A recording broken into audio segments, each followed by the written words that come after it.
Hello, my name's Tia. I was diagnosed with relapsing remitting MS in August of 2019, and today I'm going to be talking to you about how that made me feel.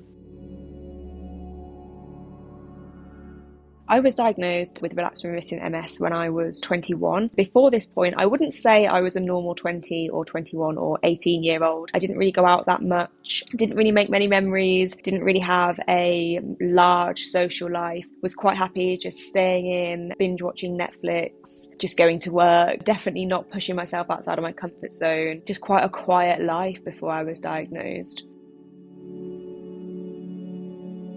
My diagnosis was actually very unexpected. So I had my first relapse when I was 18. Obviously, we didn't know it was a relapse back then. I went on some steroids, everything was fine, had some tests done, everything was showing as fine. So I just carried on living. I just thought it was a little blip and everything was going to be fine. And then I actually moved GP and my doctor called me in for a chat and she said, oh, you haven't had anything done in a while. Maybe we should send you for a scan just to check everything's okay. So I went for a scan and I was diagnosed. So it was very unexpected. I was very confused. I went and got my results by myself because I expected everything to be fine. So I remember I was walking into the hospital just thinking about what I was going to have for dinner when I got home.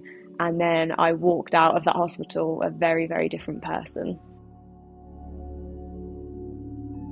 I wouldn't say that I felt angry straight away. I think to start with, when I was walking out of that hospital, I felt very confused. Definitely was not the results I was expecting. Didn't really know what to do, didn't really know how to process it. And obviously, I feel like when you're diagnosed, you go through all the emotions, you go through lots of phases. I think it was like a few days after I was diagnosed, I started to feel quite angry because I was just like, I was in denial, I think, more than anything. I didn't want to believe it was true. I didn't understand how it could be true when I felt so fit and healthy and hadn't had any issues with my MS for so many years. I remember being really angry because I felt like my life had been robbed of me, and I even rang my neurologist to make sure he hadn't made a mistake and had read the right scan.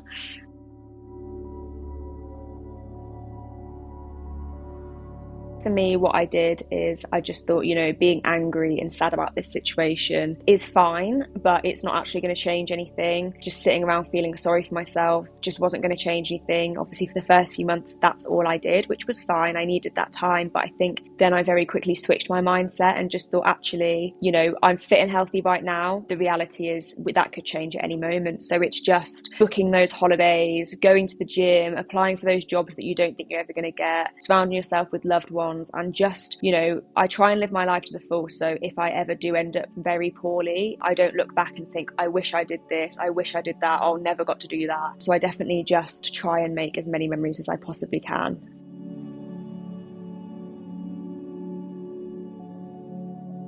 I would just say that you're going to feel angry, you're going to feel sad, you're going to feel confused, you're probably going to feel every emotion that there is. And I think it's important to do so, because if you bottle those feelings up and if you hide from them and run from them, you're never really going to heal from it in a healthy way. So I think it is important to allow yourself to go through the motions. But I think from an anger point of view, it's so easy to turn around and snap at people and say, you don't know how hard this is, you don't know what I'm going through, and all these different things. But I think it's easier said than done. But I think you need to remember that your family and friends, they care about you so much. They're hurting probably just as much as you are over this. They want to help you and they want to support you, and turning around and saying things like that and feeling things like that, it's not helpful for anybody.